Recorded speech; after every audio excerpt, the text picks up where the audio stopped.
जो सवाल हमेशा आपके सामने घूमता रहता है दैट इज कि sir can I start from here. ठीक है, तो मैंने यहां पे लिख दिया can I start from here, क्या मैं यहां से शुरुआत कर सकता हूं? तो पीएनसी जो चैप्टर है उसके साथ एक छोटी सी थ्योरी या फिर स्टोरी इन्वॉल्व है मुझको लेकर जब हम कोटा में पढ़ाई कर रहे थे। ठीक है, again yes you can say this is Kota story. ठीक है, और ये स्टोरी किस बात का जवाब देती है आपको अपने आप ही समझ में आ जाएगा। ये जो सवाल आप पूछते हो हर बार कि can I start from here, क्या मैं यहां से शुरुआत करूं तो हो जाएगा क्या? तो बंसल क्लासेस में जब हम पढ़ रहे थे, ठीक है, तो वहां पर बंसल सर का ये फेवरेट चैप्टर था पीएनसी।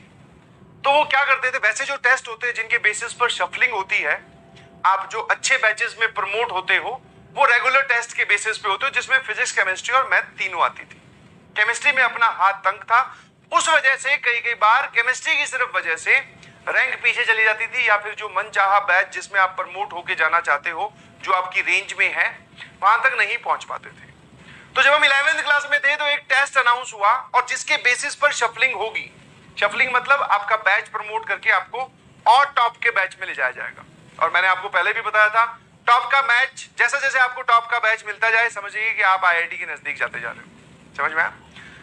और जब वो टेस्ट अनाउंस हुआ तो वो टेस्ट जो है सिर्फ मैथमेटिक्स का था और सिर्फ उसमें परम्यूटेशन कॉम्बिनेशन आना था। मैंने कहा भैया बहुत बढ़िया, अब यहां से हम संभाल लेंगे बिकॉज सिर्फ इसमें गणित आ रही है और वो भी ये वाला चैप्टर, फिजिक्स केमिस्ट्री का कोई नहीं आएगा और उसके बेसिस पे शफलिंग भी होगी। मैंने कहा बहुत सही, ठीक है। परम्यूटेशन कॉम्बिनेशन का टेस्ट लग गया था, 2 हफ्ते पहले नोटिस लगता था, लग गया और चैप्टर उस दौरान चल भी रहा था।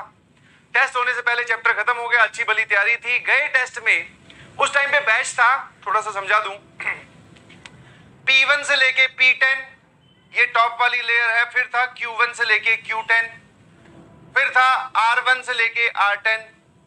समझ पा रहे हो? P1 P2 P3 ऐसे करके 10 बैचेस ऑफ P और S1 से लेके S8। ठीक है, इसके बाद भी बच्चे नहीं थे 11th क्लास में तो ये 8 पर ही रुक गया। ये सबसे ऊपर वाली क्रीमी लेयर और उसमें भी सबसे टॉप वाला बैचेस P1, समझ गए होगे शायद। फिर सर ये सेकंड, इसमें भी टॉप वाला बैचेस Q1। तो आप ऐसे मूव करते हो ऐसे, ठीक है।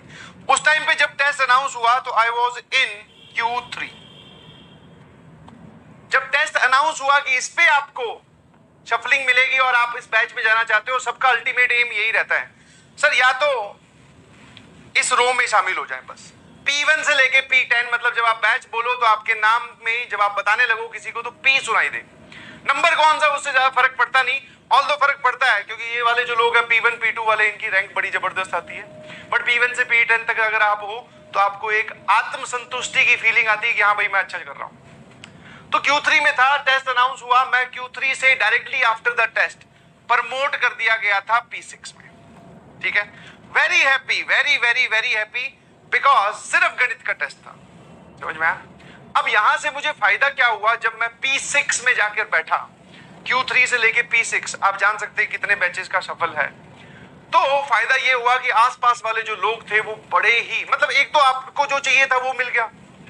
मैं तो P8 में चला जाता तब भी उतना ही खुश होता, P9 में चला जाता तब भी उतना ही खुश होता, बट सर अच्छे नंबर आए तो उस वजह से I got promoted to P6। अब उससे फायदा ये हुआ कि भैया जो कॉन्फिडेंस लेवल था, जो एनर्जी लेवल था, जो सेल्फ मोटिवेशन जिसको आप बोलते हो, वो और बढ़ गया। मैंने कहा अगर P6 तक आ सकते हैं तो आगे भी जा सकते हैं। ऑल्दो आई नो कि मैं सिर्फ एक सब्जेक्ट के बलबूते पर यहां पहुंचा हूं, आईआईटी में जो रैंक आती है उसमें तीनों सब्जेक्ट काउंट होते हैं, बट तो ये जो शिफ्ट मुझे मिली क्लास 11th में बहुत हेल्पफुल थी, बहुत हेल्पफुल। ठीक है, और उसके बाद में सर इस शिफ्ट से फायदा क्या हुआ, बहुत अच्छे से और पढ़ाई करनी स्टार्ट की, और अच्छे से पढ़ाई करने स्टार्ट की। द अल्टीमेट टारगेट इज कि इस बैच में पहुंचा हूं मैथ्स की वजह से, फिजिक्स और केमिस्ट्री की वजह से ये बैच मुझसे छिन ना जाए। ठीक है, आगे चल के 2 टेस्ट और हुए। ठीक है, आगे चल के 2 टेस्ट और हुए और मैंने P6 मेंटेन करके रखा, और उन दोनों टेस्ट में जो है फिजिक्स केमिस्ट्री भी आई थी। समझ पा रहे हो? तो वो जो एक होता है ना कि आप जो चाहिए था आपको मिल गया, आप उसको मेंटेन करके रखो।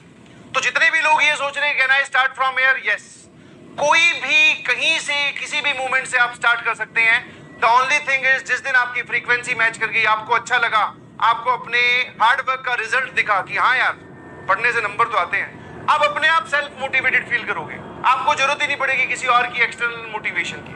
समझ पा रहे हो? तो everyone can start from everywhere, और जितना जल्दी स्टार्ट करोगे उतना जल्दी रिजल्ट आपके पास आएगा। जितना आप डिले करते जाओगे रिजल्ट भी उतना ही दूर जाता जाएगा। समझ पा रहे हो? तो जो भी लोग सोच रहे हैं कि क्या मैं यहां से शुरुआत कर सकता हूं, बिल्कुल। सर क्या मैं यहां से शुरुआत करके आईआईटी की बहुत अच्छी रैंक तक जा सकता हूं? हाँ जी। क्या सर मैं मेहनत कर कर जो भी हमारा ड्रीम है उसको फुलफिल कर सकता हूं? यस। Who said no? आप शुरुआत तो करो। समझ पा रहे हो?